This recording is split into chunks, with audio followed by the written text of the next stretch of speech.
Hola amigos de las redes, es un placer volvernos a encontrar por aquí. Estamos en esta oportunidad con un amigo invitado, un pastor que ha traído a nuestra iglesia un tema muy interesante que hoy queremos mostrarle y conocer un poco más de él. No solamente el pastor, sino también del tema. Nuestro invitado se llama Héctor Lizardo. Bienvenido, pastor. Gracias por estar aquí con nosotros, por acompañarnos. Es un placer tenerlo con nosotros. Y primeramente, ¿de dónde viene usted? Bueno, vengo del estado de New Jersey, soy dominicano, pero vivimos en New Jersey ya hace 2 años con nuestra familia. Y el pastor dio a bien invitarnos junto con el liderazgo de la iglesia. Aquí estamos, disfrutando de un buen trato. Muchas gracias, hermanos de esta iglesia de Lincoln, por el trato que nos han dado. Nos hemos sentido muy bien, nos hemos sentido en familia. Qué bueno, pastor. Bueno, queremos hacerle algunas preguntitas, porque los amigos por las redes también quieren conocer acerca del tema que nos ha traído durante esta semana. La primera pregunta que tenemos para usted, pastor, es ¿qué está viviendo actualmente nuestra iglesia y por qué se ha iniciado este proceso de reflexión y crecimiento espiritual? ¿Sabes qué, Karina? Yo creo que no solamente la iglesia de Lincoln, sino que todas las iglesias adventistas a nivel global, viendo el cumplimiento de tantos acontecimientos proféticos, nos encontramos en un proceso de búsqueda de Dios. Creo que este proceso que hemos iniciado aquí es muy oportuno porque nos ayuda a mirar un poco más hacia la Biblia, mirar un poco más profundo en nuestro escenario, en nuestro ambiente, porque es necesario que la iglesia pueda crecer al nivel que Dios desea que crezca. Hemos estado mirando en el libro de Hechos, sobre todo en el capítulo 2 hasta el capítulo 6, donde hemos pasado gran parte de esta semana mirando, Dios ha dado vida a la iglesia. Entonces, muchas veces no podemos ver la bendición de esa vida porque hay aspectos que oscurecen esa vida o debilitan esa vida, y siento que la iglesia quiere respuestas de qué podemos hacer para crecer de manera más saludable, poder impactar de manera más efectiva a nuestra comunidad en el cumplimiento de la misión. Y siento que esa es la razón principal por la cual estamos aquí esta semana, porque entendemos que Cristo viene pronto y hay una tarea que cumplir y necesitamos tener un ambiente saludable para que el Señor pueda manifestarse así como lo hizo en la iglesia primitiva. Continuamos y quisiéramos saber, pastor, ¿qué nos enseña la iglesia primitiva sobre cómo Dios hace crecer la iglesia, su iglesia? Wow, interesante pregunta. Mira, cuando nosotros comenzamos a mirar todo lo que pasó en el libro de Hechos, nos vamos a dar cuenta de una realidad. El crecimiento de la iglesia no fue resultado de una planificación humana. Es decir, cuando miramos lo que pasaba, Dios hizo evidente que el crecimiento de la iglesia no podía ser ocasionado por una acción concreta humana. A veces nosotros nos planteamos metas, objetivos, propósitos de crecimiento, pero allí el Señor se encargaba de él añadir a la iglesia y la iglesia entonces iba creciendo. Ahora, ¿por qué Dios hizo eso y no lo está haciendo ahora en la actualidad? Y ahí es donde comenzamos a mirar qué condiciones, qué características, qué era lo que estaba pasando de manera regular, no esporádica, no un evento, qué estaba pasando con los cristianos del libro de Hechos, y entonces encontramos algo importante. Dice Hechos capítulo 2 que ellos perseveraban. ¿En qué perseveraban? Perseveraban en la sana doctrina, perseveraban en la oración, perseveraban en la comunión, perseveraban en la alabanza, porque tanto en el templo como en las casas alababan a Dios, partían el pan juntos, participaban de los ritos propios del cristianismo. Y este ambiente entonces generó las condiciones de unidad, de propósito común, y el Señor respalda la oración que Cristo se registra de Cristo en Juan 17. Cristo dice: Padre, he puesto mi amor en ellos para que ellos sean uno. Y eso lo vemos en la iglesia de Hechos. Había una camaradería, una coinonía tan evidente, de hecho, que dice Hechos 2:42 que todas las cosas las tenían en común. Entonces, Hechos nos enseña eso. Por eso nos hemos enfocado en ese modelo, porque Dios tiene un diseño.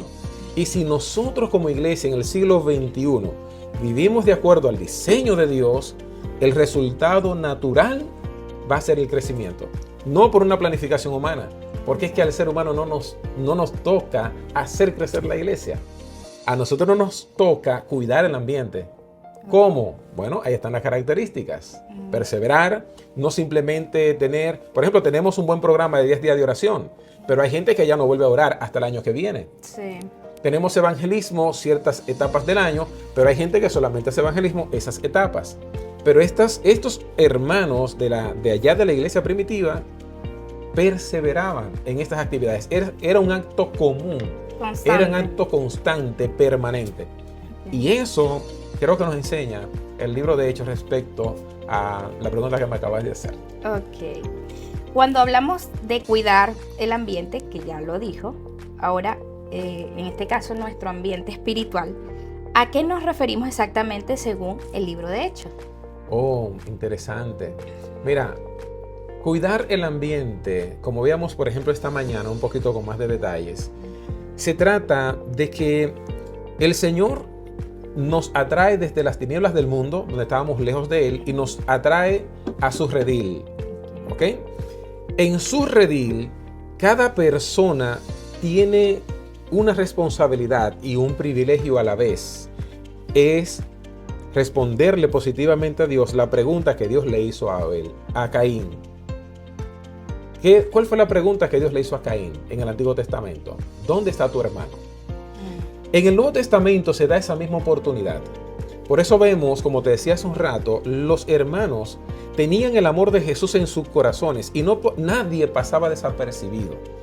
Era importante entonces la camaradería. ¿Por qué? Porque al estar cerca de ti, yo te conozco. Sí. Yo no te veo una vez a la semana. Yo te conozco porque estamos juntos permanentemente en esa relación. Entonces, cuidamos esa relación. Podemos pensar diferente, pero Cristo instaló su amor en mí y lo instaló en ti. Entonces, el amor de Cristo es ese catalizador que permite que nosotros podamos discutir nuestras diferencias y no quedemos enemistados. Okay. Cuidar el ambiente significa saber callar. Lo vemos en Hechos 1 y en Hechos 15. Sí.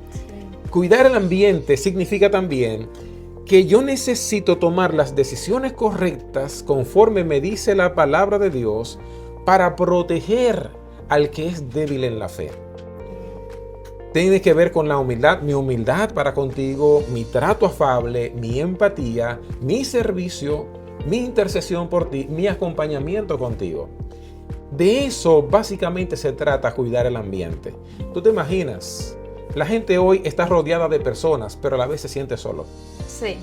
Entonces, nuestra iglesia, si nosotros cuidamos nuestro ambiente, nos amamos entre nosotros, y ese no es un amor teórico, es un amor vivencial que se expresa, se genera un ambiente, una experiencia de que cuando llega una persona a nuestro medio, créeme, yo no sé explicarlo cómo, pero se siente en el aire.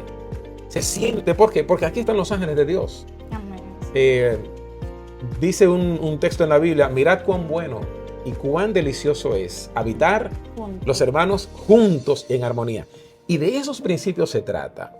Si logramos nosotros habitar juntos y en armonía, no significa que pensemos igual. Porque la iglesia apostólica tenía muchos conflictos. Pero no eran las diferencias las que definían las decisiones. Era Cristo es el foco, el centro, lo que Él dice, eso es lo que va a hacerse. Y nosotros podemos arreglar nuestras diferencias. ¿Me hago entender? Entonces, sí. Cuidar el ambiente se trata de eso. Que tus actitudes, que mis actitudes, que las actitudes de la comunidad, las decisiones, siempre sean para cuidar el crecimiento de la otra persona. ¿Hay disciplina en medio de...? Claro que sí, lo hubo en el libro de Hechos. Hay decisiones difíciles porque cuidar el ambiente no solamente es acompañar, a veces hay que tomar decisiones difíciles. ¿Por qué? Porque no podemos permitir que el ambiente se dañe, porque si se daña el ambiente, la vida que Dios ha creado se va a marchitar. Increíble. Es bastante completa esta información para amigos que de repente no conocen nuestra iglesia. Para nosotros es importante que ustedes se sientan agradables en nuestro ambiente. Pero conozcamos más de esto y es la siguiente pregunta. ¿Cómo se relaciona este énfasis en el ambiente espiritual con el enfoque de desarrollo natural de iglesia? Hemos escuchado esa palabra durante todos estos días, desarrollo natural de iglesia. Pero ¿cómo se relaciona este énfasis que usted nos está haciendo? Desarrollo natural de iglesia no es nada más que ciertos términos que se utilizan de manera moderna para poner a nuestro conocimiento principios bíblicos que se desprenden precisamente del libro de Hechos, de manera particular del libro de Hechos, está también en Mateo, en el Evangelio de Mateo, pero básicamente desarrollo natural de iglesia nos ayuda a redireccionar nuestra forma de vivir el Evangelio. Por ejemplo, cuando nosotros miramos que habían principios que regían la vida de la iglesia, ahora yo lo tomo en cuenta. El amor. Pero ¿cómo es el amor? ¿Cómo es la relación entre los hermanos? Bueno, desarrollo natural de la iglesia me ayuda a ver que las relaciones entre los miembros de iglesia no simplemente era una relación de amigos, era una relación mucho más allá, donde había amor fraternal. Y el amor fraternal no es un amor emocional. Es decir, ese amor es un amor sacrificado. Es un amor que se entrega. No es un amor que desaparece cuando hay conflictos. ¿Ves? Sí. Por ejemplo, voy a ponerte un caso muy puntual. Cuando Cristo es apresado, ¿qué pasó con los discípulos? Con todos. Aparte de que se entristecieron, se fueron. Ellos se fueron. ¿Cómo se sintieron después? No. Ahora piensa, ¿cómo tú te sientes ahora en este siglo cuando un amigo tuyo te decepciona? Mal. Cuando tú te encuentras con ese amigo, Sí. tus emociones están calmadas como que nada pasó. No, No. ellos también tenían sus emociones, tenían sus sentimientos encontrados. ¿Por qué? Porque cuando uno falla y otro falló, generalmente, por naturaleza, queridos amigos, nosotros miramos al otro lado. No miramos que también nosotros fallamos. Procuramos aquietar nuestra conciencia, enfocándonos y resaltando la falla del otro. Pero en Hechos 1 no se registra que ellos se pusieron a discutir por qué tú te fuiste, por qué tú lo negaste. No, ellos no aprovecharon ese momento para discutir. Aprovecharon esa experiencia tan amarga para reflexionar. Ahora, ¿cómo iban a tolerarse? ¿Iban a ser hipócritas? Y no podemos ser hipócritas, tenemos que ser genuinos. Claro. El amor permea todo eso. Y el amor me permite mirarte a los ojos aunque me sienta mal contigo. ¿Por qué? Porque tu conducta, tu acción puntual no va a definir tu conducta. Los apóstoles se amaban genuinamente. Entonces, eso permitía que cualquier diferencia pudiese resolverse. No siempre se resolvía de una vez. Porque eso lo vemos en el libro de Hechos. Recuerda que esto es un asunto de procesos. Hay sentimientos envueltos. Hay convicciones que hasta que el Espíritu Santo no te abra tu mente, tu entendimiento, tú vas a estar firme en tu posición. Por eso vemos en Hechos 15, una situación que se dio compleja, iba a dividir la iglesia naciente en Antioquía. Fue necesario que Pablo volviera a Jerusalén y allí se reunieron los ancianos, ese concilio de Hechos 15, y hubo mucha discusión. Pero discusión no significa desorden. Y diferencia no significa división. Eso lo vemos en Hechos 15.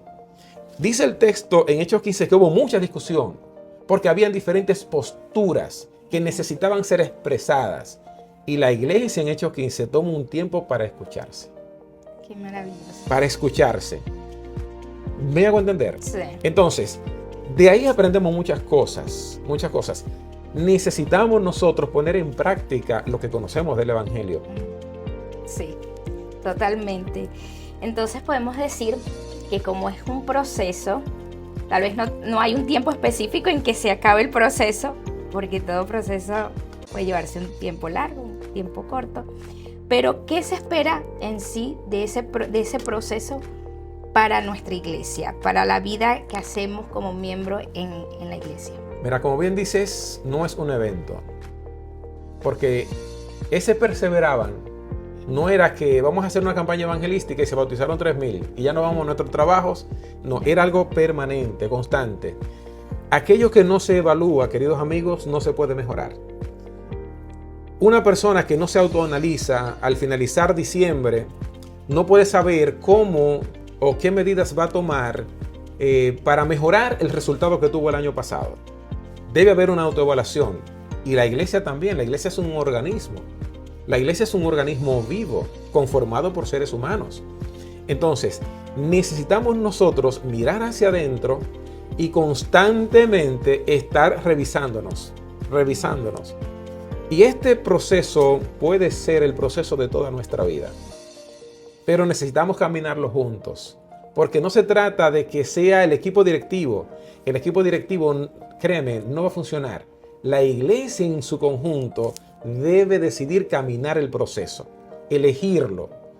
¿Por qué elegirlo? Porque es el diseño de Dios. Está ahí en el libro de Hechos. Y yo te pregunto, si tú amas a Cristo y eres parte de su pueblo, ¿rechazarás el modelo bíblico? Porque quizás no te guste, porque quizás no está de acuerdo a tu forma de pensar o de ser. Entonces, eso para ti es una evaluación. ¿Vale más tu opinión? ¿Vale más tu postura?